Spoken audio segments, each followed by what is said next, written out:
Oh, this is just one. Right. Yeah.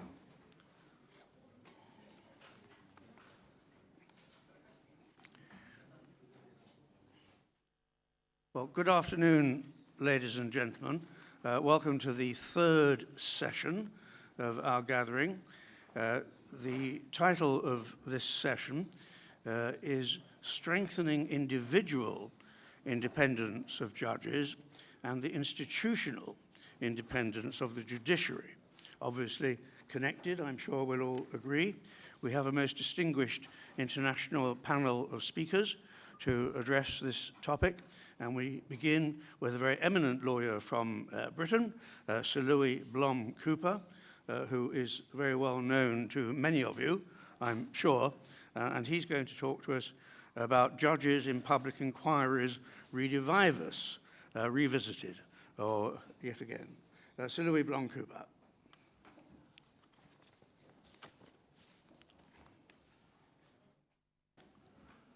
Good afternoon.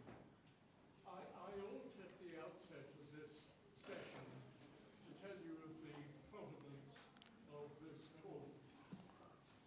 I have a strong sense that among all the legal systems of Western Europe, probably even wider than Western Europe, there is a movement to move judges, to use judges for non-litigious purposes. That's outside of the courtroom. And I would like, if I might, to talk with you one development that is taking place in the United Kingdom at the moment to indicate what the problems might be in terms of independence and impartiality of the judiciary. I had considered the issue some time ago before I read the second edition of the book Judges on Trial by Shimon Chetrit and Sophie Turine, which was published only at the end of last year. And I am glad to say that I have studied what they have said about the use of judges in public inquiries in the United Kingdom. And it all turns round a piece of legislation in 2005 in the United Kingdom in which they set up a system for conducting public inquiries in the United Kingdom. And the two authors in their new edition on Judges on Trial have said that as a result of the Act of 2005, which was passed, an appointed judge, that is to say, a judge who has been asked by the executive to chair an inquiry, has agreed to do so, is not acting in his or her capacity under the judicial oath that he took when deciding cases in litigation, but that rather he was acting in aid of the public administration. The authors might have noted that such an appointment would only be by way of acceptance of a ministerial invitation, the judge accepting that he would do it, and along with it, other non-judicial activities which the legislation requires him to undertake. My essay to you is hopefully to give the reasons for Messrs. Chetrit and Turine for deciding that the judge who acts under the Inquiries Act does in fact act in aid of public administration. So I propose shortly to use this occasion for a summary of my conclusion that judge-led inquiries rely on judicial expertise and not upon the status of him as a judge in his ordinary occupation. And that the question of the determination of the credibility and the reliability of witnesses, which is, of course, the conduct of a trial court, together with professional skills in assessing and evaluating the relevant evidence does not apply to public inquiries. They are excluded by the statute from considering any liability to criminal or civil liability. That is one function that is specifically excluded from the conduct of the inquiry, so that the inquiry is about services and systems rather than about blameworthiness on any part of any person who took part in the particular concern under inquiry. Judicial application, or judicial appellation, that is to say, a judge supplies no more than the ostensible qualities of conducting public inquiries, the ability to make sensible and reasonable decisions. It's a quality in the individual nominee and not his occupation in the courtroom.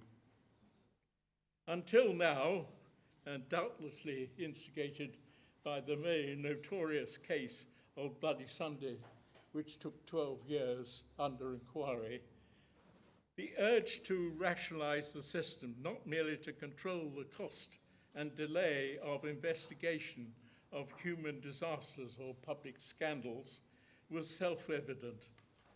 What was more significant was the provision that the expressed exclusion from criminal and civil liability from an inquiry is a peculiar aspect of a court of law. The fact that the decision of a trial judge in litigation is to affix liability on a person for criminal or civil liability does not come into the question of a public inquiry.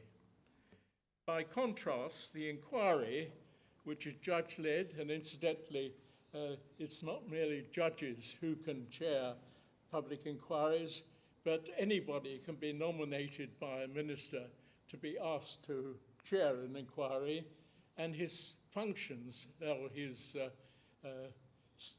duty in the inquiry is precisely the same as if he were a judge.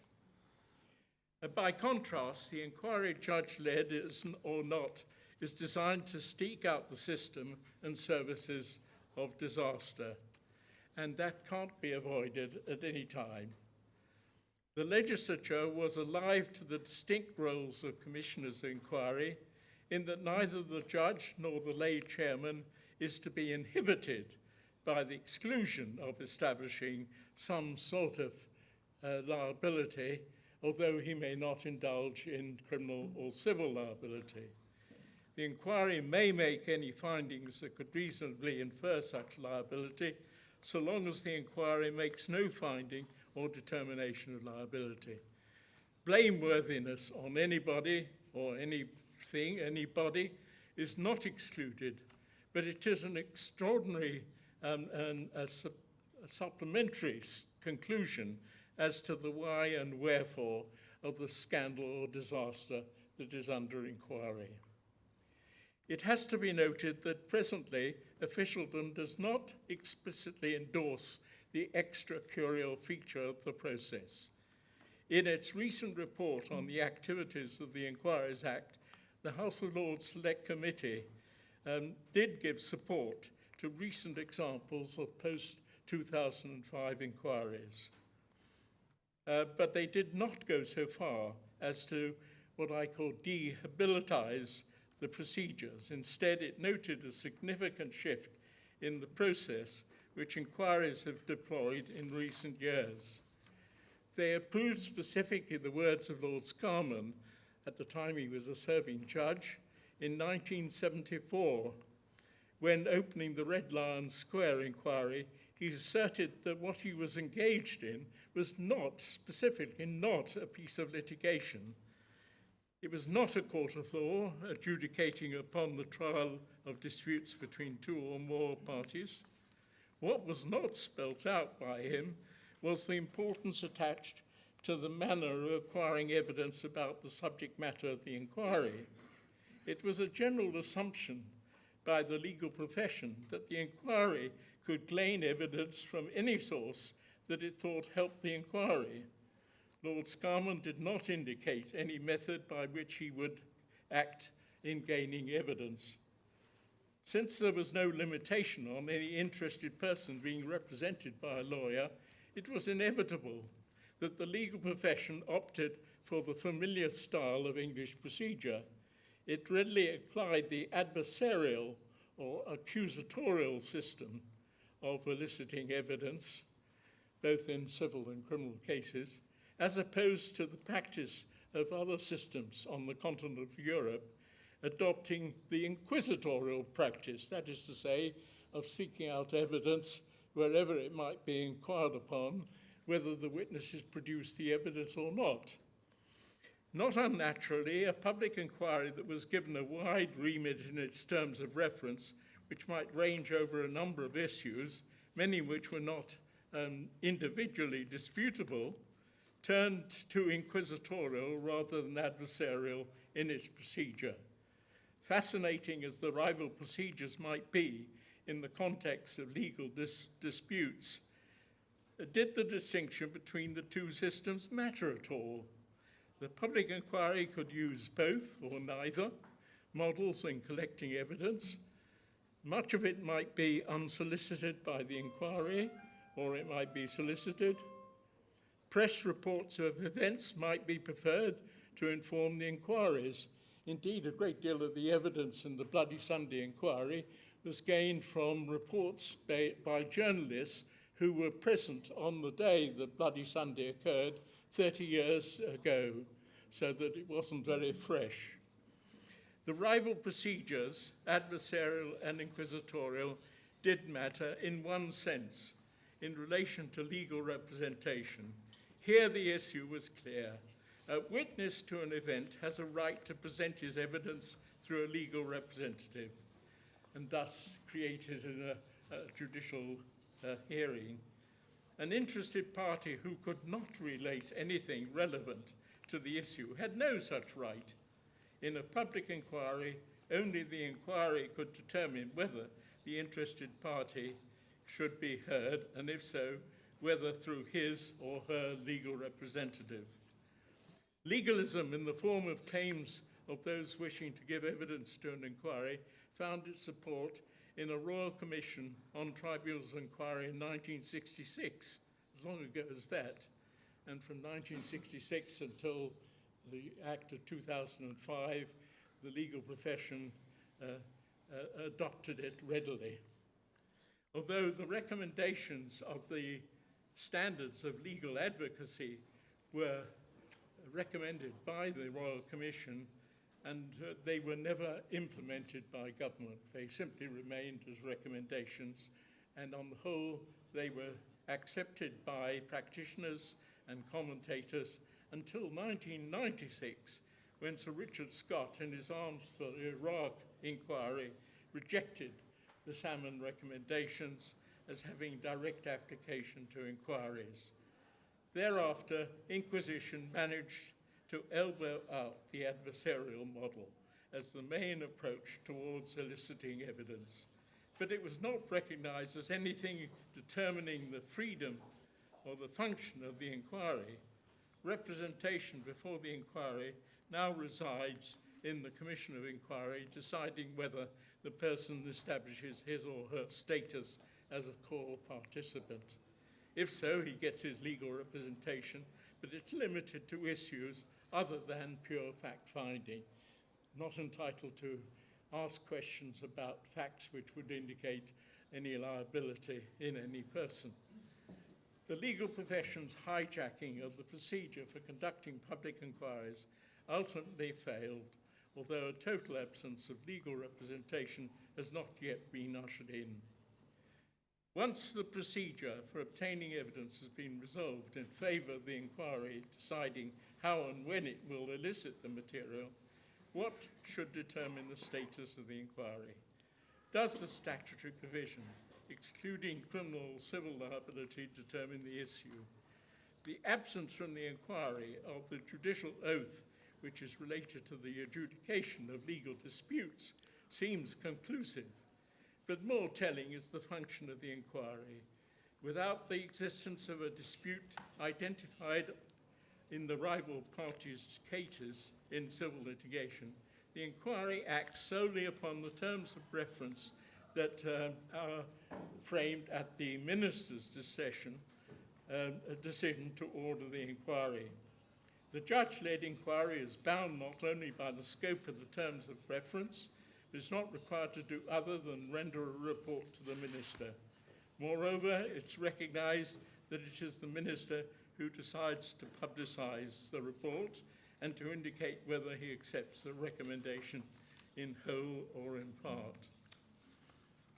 The result, it seems to me, is clearly in favour of Shatreat and Shireen, but the old system lingers on. Thank you very much.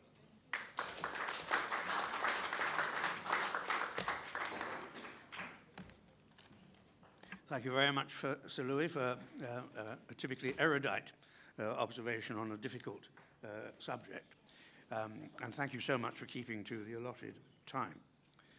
We're next going to hear from Dato Dr. Sai Das, who is past president of the Bar Association of Malaysia, and he is going to talk to us about the retiring judge and judicial independence. Dr. Das. Good afternoon, Mr. Chairman, ladies and gentlemen. Let me begin by, first of all, thanking the organizers, in particular, the Moscow State University of Law, the Russian Academy of Justice, and the Art Deluxe law firm for this opportunity to visit Moscow and to speak at this conference. Let me begin with a disclaimer that I'm not a retired judge. I have never served as a judge, but one of the issues that has cropped up in our jurisdiction and in many of the other jurisdictions that I'm reasonably familiar with is the activity of retired judges. The question is there any connection between a retired judge and serving judges and the institution of the judiciary itself? There's agreement in nearly all common law countries that the activities or the post-retirement activities of judges could have an effect on the integrity and image of the serving judiciary or the judiciary as an institution. For example, one of the most recent statements on this is the UK Guide to Judicial Conduct in just the year 2013, where this observation appears, quote, "Even in retirement, a former judge may still be regarded by the general public as a representative of the judiciary, and any activity that might tarnish the reputation of the judiciary should be avoided." And so you see that, therefore, a kind of a test or a checklist to the effect that any activity that might tarnish the reputation of the judiciary should be avoided. And this is in particular reference to the activities of ex-judges. The notion is that once a judge, you're always a judge. A very famous English judge, Lord Denning, once said that in the period leading up to retirement, the main concern is that the sitting judge may have his eyes too much on what he was going to do after he retired. And this concern or fear, ladies and gentlemen, is not just the experience of England or any of the other jurisdictions, but for example, in 2008, the Law Minister of India observed that too many judges are looking forward to government appointments to commissions and tribunals after their retirement. So that, and this is what he said, so that there was a danger, quote, that pre-retirement judgments are influenced too much by post-retirement jobs. Pre-retirement judgments being influenced too much by post-retirement jobs. And I'll come to that very shortly when I talk about commissions. Now, sitting judges in particular are susceptible to being compromised by post-retirement offer of jobs in the months leading up to their retirement. There was, in the course of our research in this area, we came across this rather interesting case from the Supreme Court of New Jersey in the United States, the famous Denike case. This was a case where the presiding judge of the Chancery Division had just completed hearing a case where the plaintiff side had won. But just about a month prior to his retirement, there was still an issue about the terms of the order to be settled. And it was a sharp dispute between both sides. And it was during this period, rather indiscreetly, when counsel for the plaintiff approached the judge in his chambers and offered him employment in his law firm. And the judge, rather indiscreetly, accepted that offer, thinking that since the main issue in the case was over, there was really nothing for him to worry about. But he little really realized that this question of whether or not US $98,000 was to go this side or that side was still at large.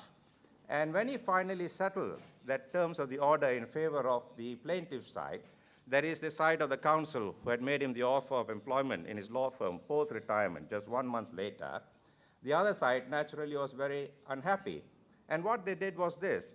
They did not just attack the terms of the final order that he made in relation to the terms of the final judgment, but they attacked the entire judgment. They failed in the first instance, but succeeded in the second instance when the Supreme Court of New Jersey ruled that the public perception that there was a lack of impartiality was rather overbearing, and they set aside the entire judgment, and the judgment was vacated. So you have such a case of where judges could be rather indiscreet in the month or so leading up to their retirement, or in the short period leading up to their retirement. Now, it is generally accepted that the age of 75 is what is previously 65. And at the time of retirement, whether it be 65 or 70, one finds that a judge has still got many good years under his belt. And judges tend, therefore, not to want to be put out into pasture, but they want to actually work and keep themselves gainfully employed. And therefore, you find that this issue of what the judges can and cannot do has become a major problem in many of the common law countries.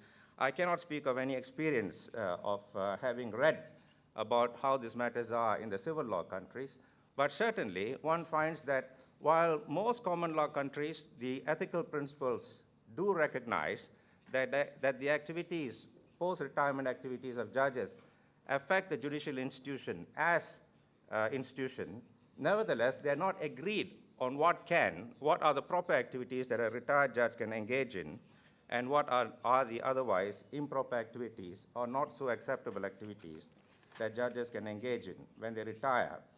The main area of where they retire and carry on gainful employment after retirement is practice. Now, whether a judge could return to practice if he was previously from the bar is rather debatable, because there is a viewpoint that once you get appointed to the bench, you say farewell forever to the bar. In UK, for example, it is a strict no. It's a strict no. No judge from the bar who has gone on to the bench upon retirement could return to practice. In the year 2006, it has been reported that the Lord Chancellor asked the Judges' Council to reconsider whether or not the subordinate judiciary, judges who retire from the subordinate judiciary, should not be allowed to go back to practice. And in January 2006, it was reported by the Judicial Council or the Judges' Council that the answer is still no. Quote, that it would diminish the standing of the judiciary and seriously weaken its independence if judges at whatever level were allowed to return to practice. So in UK, you have a strict no. Whereas in the US, there is no prohibition against retired judges going back to practice, except that there seems to be a big debate about how much they could use their former judicial status in the course of their practice. There are prohibitions that vary from state to state. In some states, there's a complete no against the use of any card or any description of yourself as an ex-judge. But in other states, they ask you to be more discreet. In Australia, for example, ladies and gentlemen, there is, the general principle is of a cooling off period. A cooling off period of a year or 3 years, during which time the judge should not be allowed to go back into practice. The general principle seems to be a 1-year cooling off period. But in some states in Australia, which is a federal system, you find that if a judge were to return back to practice, he runs the risk of losing his judicial pension. This would be in the states of Victoria and West Australia. And so you have a rather qualified yes and a no in Australia, but with this concept of a cooling off period. In India, the prohibition is only as against Supreme Court judges. Supreme Court judges may not go back to practice after retirement, but state court judges do practice, but the ethical principle is you do not go back to practice in the courts where you retired off as a judge. Now, the other jurisdiction that we had looked into is Singapore. Singapore says that you cannot go back to practice as an advocate, but you can practice as a solicitor. The reason why this topic was looked into by me is that in Malaysia, which is my own country and jurisdiction, there is a major controversy in that more and more retiring judges are going back to practice in a full sense, not only as having joining legal practices as solicitors, but also appearing in court as advocates. There has always been a decades-old convention that retired judges in my country should not go back to practice and appear in court, or rather, they should not appear in court. And that convention is held for years, but over the last 2 or 3 years, that convention has been discarded, and more judges upon retirement are appearing in courts without any restriction whatsoever. And therefore, the issue has arisen as to how does one enforce the convention, and there's really no way in which one can enforce a convention because a convention remains a convention, which is merely a good thought, but otherwise quite unenforceable. And therefore, my bar had taken the stand by passing a resolution that there should be some sort of enforcement by writing into the Legal Profession Act a requirement that once a judge retires, he should not be allowed to return to practice by appearing in court, but like in Singapore, he should be allowed to join a legal firm and practice as a solicitor. So we see that this main activity of judges upon retirement, which is returning to practice, the experiences vary from country to country, from a strict no in UK to an absolute yes in the US, and the other countries coming somewhere in between. The other main area of return to active activity by judges is in arbitrations, which is, I think, a common feature in almost all jurisdictions across the common law countries. And insofar as arbitrations are concerned, there was a very interesting report in the UK in the legal magazine called The Lawyer, and it was as recent as in June 2014, where this rather interesting comment appears that there are at least 33 retired judges in the UK seeking work in the arbitration and ADR arena. The only requirement, both in UK and I think in the US and in other places, is that the retired judge should not trade on his judicial status or former judicial status for purposes of procuring or obtaining arbitration work.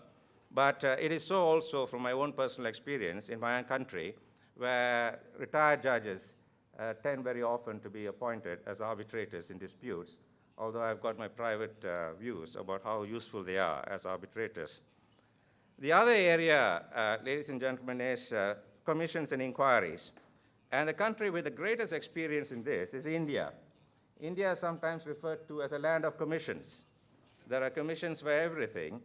And in the year 2008, it was reported that 18 out of 21 retired senior judges who retired in the year 2008, 18 out of the 21 have been appointed by the government to tribunals and commissions. Hence, the observation by the Indian Law Minister that there is a concern that pre-retirement judgments are often made, sometimes with a view, or rather they're often made, or they could be made with a view of post-retirement jobs. And the reason why this controversy has risen is that if you're an unpopular judge who had delivered a judgment which is not to the government's liking shortly before your retirement, you do not get appointed to any of the commissions and tribunals that will otherwise are available to which judges can be appointed. And an actual example was given back in the 1970s, where there were a series of leading controversial cases during the time of Indira Gandhi, when the decisions went against the government of Indira Gandhi, And none of those judges who retired, and a whole host of them retired shortly after the judgment, about 4 of them, none of them got appointed to commissions. And this was severely criticized. But when she lost power and the opposition came into office, they appointed these judges who previously did not get appointed under her government.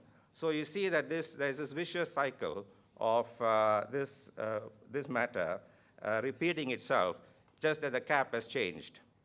So commissions and inquiries are a very popular source where judges get appointed after their retirement, and it is not as controversial as in the next area, which is commercial activities and political activities. Now, in the case of commercial activities, for example, in the UK, there is no prohibition against retired judges holding directorships in the city. And I think many judges, like for example, back in my jurisdiction, many judges, because of their other senior status, do get appointed as directors of companies. But the problem always is whether or not there could be an opportunity, or whether this could be a platform for some form of indiscreet behavior, where you might find that the company itself is engaged in litigation before the courts, and the reason for the appointment of the retired judge, especially if he was a recently retired judge, is for some reason or other with a view of influencing an ongoing case. But very often this is difficult to pinpoint, and it is just that it gets known that this company that is in litigation before the courts has got as one of its judges a former colleague of the judges who are hearing the case, and whether that has some sort of unarticulated influence on their minds is something which is very much left to guess.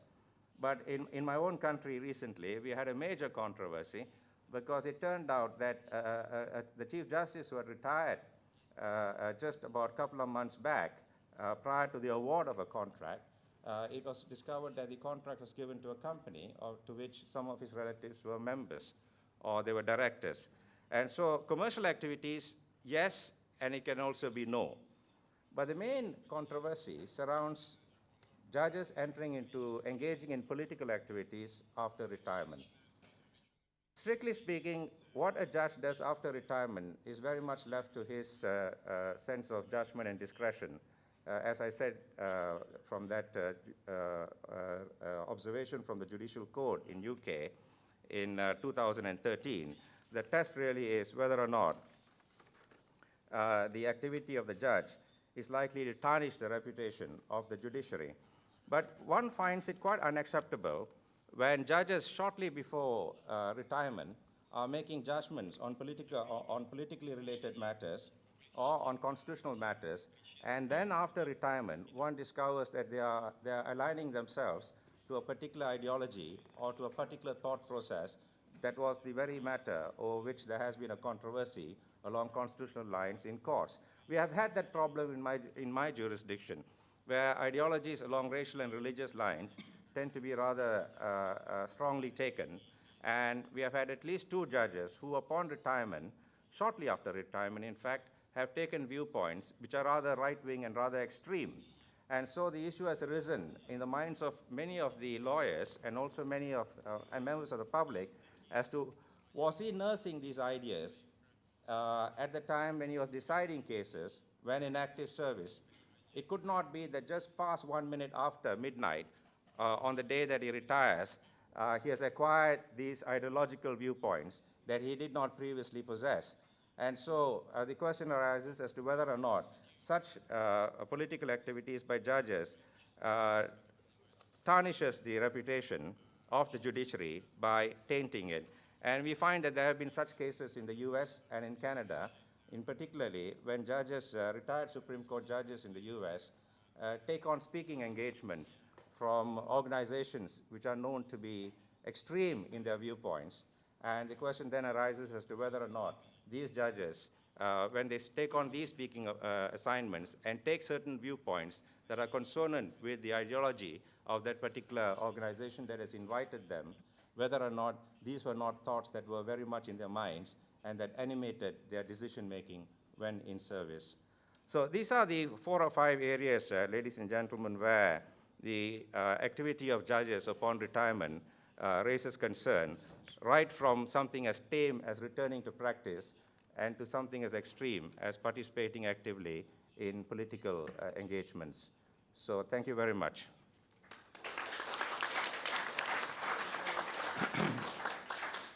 Thank you, Dr. Das, for an interesting and stimulating contribution to another difficult problem in this area. Now, our next contribution is by video. I don't know how long it takes. Do we have any idea? 12 minutes? Right, well, perhaps we can bring that on now. Professor Vladimir Yarkov from Ural's State Law Academy. And he's going to speak about the optimization of civil procedure and of judges. Professor Yarkov. Добрый день. Вы слышите нас? Я могу начинать?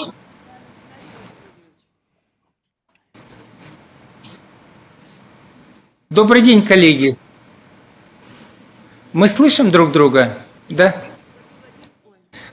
Владимир Владимирович, мы вас слышим и ждем выступления с интересом. Ага. Приветствую, уважаемые коллеги. Я рад приветствовать всех вас из Уральского государственного юридического университета. У нас теперь другой статус. Со мной мои коллеги по кафедре. Вы можете видеть наших прекрасных студенток, которые также пришли послушать эту конференцию. Большое спасибо Московскому государственному юридическому университету и Российской академии правосудия. Ну и, разумеется, юридической компании Ardelex за возможность вас послушать и принять участие в вашей интересной дискуссии. Я хотел остановиться на совсем небольшом круге вопросов с учетом ограничения по времени, вопросах, связанных с независимостью судей и оптимизацией гражданского судопроизводства. Чтобы здесь... Чуть-чуть потише, у нас просто технически... Спасибо большое. Извините, пожалуйста, что перебила. Так, такой тембр нормально, Ирина Валентиновна? Сейчас нормально. Независимость судей была всегда закреплена в нашем законодательстве и в советскую, и, разумеется, в современную эпоху. К сожалению, мы не слышали первых докладов. Ну, то есть это всем известно российским специалистам, это статья 120 Конституции, и мы традиционно выделяем политические, экономические, правовые гарантии независимости судей.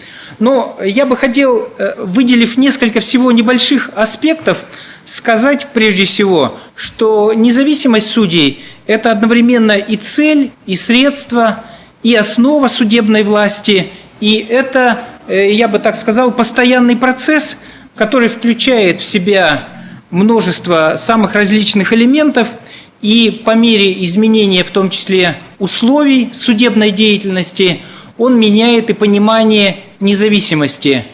Ну, например, возьмем, сейчас вводятся активно электронные технологии, то они ставят, разумеется, судью в более жесткие условия в плане подготовки судебного акта, размещения его в интернете. Более строгим здесь является контроль со стороны и сторон процесса, и вышестоящих судебных инстанций. И, конечно, пока в России нет, может быть, столь необходимой, как можно сказать, культуры уважения судебной власти. Наша судебная система еще относительно молода. 25 лет назад мы говорили, что судебная система – это в принципе часть правоохранительной системы, когда говорили, что советский суд должен бороться за прочность советской семьи, за укрепление договорных обязательств. Сейчас, разумеется, делается акцент на то, что суд – это прежде всего орган защиты субъективных прав. Поэтому процесс становления независимости – это долгий процесс эволюции и развития. Первый аспект, к которому я хотел обратить ваше внимание, это разность культуры и правовых традиций и воздействие судебной практики на независимость судей. Что бы здесь хотелось отметить? В нашей системе судья в известной мере он является слугой закона, и необходимость строго следовать форме в нашем процессе нередко превалирует над содержанием. Отсюда немножко другая система и подготовки судей, их статуса, роли, менталитета. И сейчас у нас много говорят о необходимости обеспечения единства судебной практики, о судебном прецеденте, но я бы так сказал, что сейчас это не только способ некого направления судебной практики, но и в определенной степени средство, ограничивающее субъективизм судей и связанное тесно с проблемой независимости судей. Потому что, допустим, мой опыт работы в научных советах судов самых различных уровней, он показывает, что судьи порой стремятся получить ответы на все абсолютно ситуации. То есть они хотят получить своего рода инструкцию по применению права. И меня, к сожалению, тревожит распространение такого инструктивного формы мышления, потому что все-таки судебная деятельность, здесь должно превалировать творческое начало, а не стремление каждый раз под каждую ситуацию найти конкретный прецедент, найти конкретное указание вышестоящего суда. Но мы не можем ставить это нашим судьям в упрек, потому что такой подход логичен, он совершенно следует из самого духа нашего права. Вместе с тем хотел бы сказать, что есть определенные гарантии здесь от независимости суда от вышестоящих инстанций. Ну, в частности, такого рода правила есть в кассационном производстве, когда ограничивается роль кассационной инстанции по толкованию права, по установлению обстоятельств дела. Такие же ограничения есть и применительно к актам Конституционного суда, потому что Конституционный суд может признать ту либо иную норму неконституционной, дать ей определенное толкование, но решать вопрос, подходит ли ситуация, которая была разрешена Конституционным судом, конкретной ситуации, рассматриваемой в данном деле, это уже определяет сам конкретный суд. Следующий аспект, который бы хотелось обратить внимание, это участие арбитражных заседателей в арбитражном процессе. Что бы здесь хотелось отметить, что, на мой взгляд, в экономических делах участие арбитражных заседателей является гарантией независимого и беспристрастного суда. К сожалению, участие их все время снижается. Если мы посмотрим статистику, то, например, в 2010 году это было более 4000 дел. После изменения реформы законодательства здесь в 2011 году было 1200 такого рода дел, в 2012 году 159, а в прошлом году всего 45 дел в России было рассмотрено с участием арбитражных заседателей. Ну, причина в том, что был изменен порядок отбора заседателей для участия в конкретном процессе. И плюс другого рода причины, но мне представляется, что все-таки надо вдохнуть новую жизнь в этот институт, потому что ничто, как их участие, способствует снижению субъективизма. Если стороны считают, что суд может быть в какой-то мере менее независим, то участие арбитражных заседателей как раз позволяет это снять. Это повышает доверие и прозрачность судопроизводства. Поэтому здесь, может быть, следует вернуться к тому, от чего мы ушли, а именно к возможности выбора стороной конкретного заседателя, делать акцент на их роли как специалистов и так далее. Следующий аспект, которого я хотел коснуться, это сфера доказывания и оценка судьей обстоятельств дела для обеспечения предсказуемости судебного акта. Это очень важный аспект, связанный с темой независимости суда. Дело в том, что российское толкование, особенно в арбитражном процессе, оно сейчас исходит из доктрины процессуального риска, когда главным является обеспечение внешней нейтральности, беспристрастности, независимости суда. С другой стороны, в общем-то, поскольку суд является субъектом защиты прав, то было бы правильным здесь посмотреть, я смотрел, допустим, в плане в этом изучал английский, опыт германского права, то здесь есть довольно интересные положения, связанные с тем, что суд в ходе процесса, он может выдавать определенные оценки промежуточных итогов, оценки обстоятельств дела, с тем, чтобы защититься от так называемых неожиданных решений.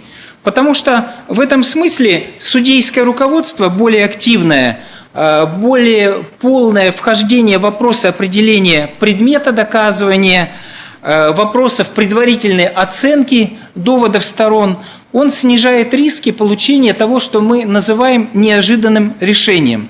И мне кажется, определенные элементы у нас этого уже есть, такой судейской активности. Об этом российские участники знают. Это статьи 9, 65 АПК. Но здесь также, мне кажется, есть вопросы, по которым можно было бы продолжить изучение. Потому что когда я, допустим, наблюдал в английском процессе то, что судья не говорит какие-либо предварительные оценки определенных промежуточных результатов процесса, то я подумал, что ведь это и есть подлинная независимость суда, когда суд не боится сделать такую оценку, но его при этом никто не заподозрит в том, что он является не независимым, не беспристрастным, не объективным. Ну и, конечно, в плане правовых процедур очень важный аспект, чтобы так хорошо, красиво вести судебный процесс, то для судей для этого нужно время. Как известно, российские судьи очень сильно перегружены. Поэтому здесь очень важным является поиск оптимизации процессуальной формы.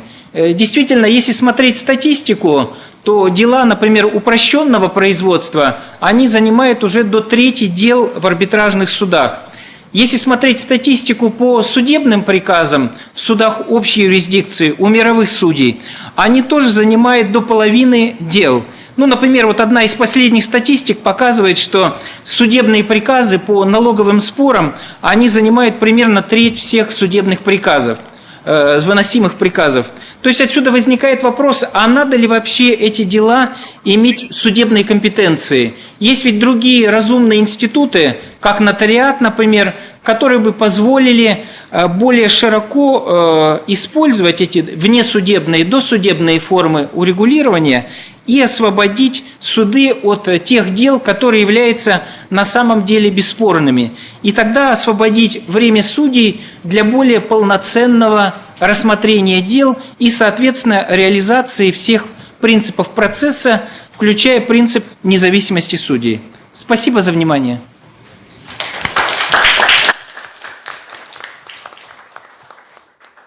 Thank you very much indeed, Professor Yarkov. A most helpful contribution. And now we come on to Professor... There are questions for him. There are questions of him. Allow him to hear the questions now so he can be released. Because we are holding him up. Well, all right, we're running over time. If he's still there, if there are any questions that anyone would like to put to Professor Yarkov, could you perhaps ask them now? But please be brief or we'll spoil our program. We started late, unfortunately. Any questions for Professor Yarkov? Is there a difference in the practices that you just mentioned, Professor Yarkov, between different parts of Russia? Still there? Владимир Владимирович, вы нас слышите? Да. Вопрос понятен был? Не совсем. Вопрос заключался в том, из того, что вы говорили сейчас, есть ли какая-то разница в практике в различных регионах? Ну, я не проводил специальных исследований на эту тему, но исходя из чтения доктрины, литературы, общения с практикующими юристами, я думаю, что она есть. Что, например, на юге России она может существенно отличаться от того, что, например, есть в Уральском регионе. Я думаю, по отдельным аспектам это возможно. Спасибо большое за ответ. Thank you very much, Professor Yakov. Now, in fairness to other speakers, I think we must move on. And our next speaker is Professor H.P. Lee from Monash University in Melbourne, and he's going to speak about judicial independence and judicial creativity, the implied rights doctrine in Australia. Dr. Lee. Thank you, Chairman. Before I begin, I want to acknowledge my thanks to the organizers of this conference. It has enabled me to live up to my dream, one day to see the Bolshoi Ballet and to see the Hermitage Museum. Apart from that side note, it is also a great pleasure to have caught up again with Dimitri Mangoia and Professor Sergei Nikitin, whom we met in Ghent, in Belgium. Finally, my thanks to a number of people who assisted me in facilitating my visit to Moscow, to Evgeny, Julia, and Olga. Thank you very much. Now, the theme of my talk is rather country-specific. It appears to apply only to Australia. But at the end of the day, I think that what I am about to explain does have significance for other countries in which there is the constant juggling between, on one hand, the notion of judicial independence and the role of the court in constitutional interpretation. This work is a work in progress, and therefore I'm still trying to bed down my thoughts on the matter. The controversy which I am going to advert to arose in 1992 when the highest court of Australia, the High Court of Australia, handed down the decisions in two landmark cases. The result of those cases, and I don't want to bother you with the names of the cases, the result of those two major cases is that in Australia, the High Court said that there is implied in the Constitution of Australia a freedom of political speech, a freedom of political communication. A month after